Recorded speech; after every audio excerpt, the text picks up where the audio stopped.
నవ్య, మీ husband రాలేదా మళ్ళీ? లేదు మేడం, రాలేదు. మా అత్తయ్య వచ్చారు మ్యామ్. ఈసారి ఐవీఎఫ్ చేయించుకోమని చెప్తున్నారు. మీతో మాట్లాడతారంట మ్యామ్. ఎందుకు ఐవీఎఫ్ ఎందుకు అసలు? ప్రాబ్లం నాకే ఉందనేసి. ఎవరు చెప్పారు ప్రాబ్లం మీకుందని? మా హస్బెండ్ రానంటున్నారు మ్యామ్. తనకేం ప్రాబ్లం లేదు అని అంటున్నారు. హస్బెండ్ రోల్ కూడా 50% ఉంటుంది ప్రెగ్నెన్సీలో, అవునా? ఇప్పుడు లాస్ట్ 3-4 మంత్స్ నుంచి నేను మిమ్మల్నే చూస్తున్నాను.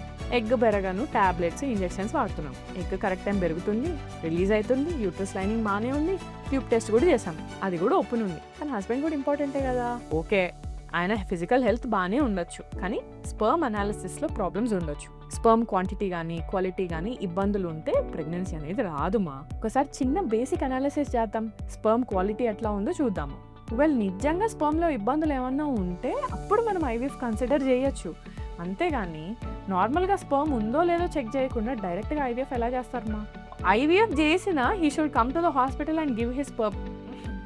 ఓకేనా? ఓకే. సో ఫస్ట్ రండి, వచ్చాక ఒకసారి సిమెన్ అనాలిసిస్ చేద్దాం, చేశాక మనం ట్రీట్మెంట్ ఆప్షన్స్ డిస్కస్ చేయొచ్చు.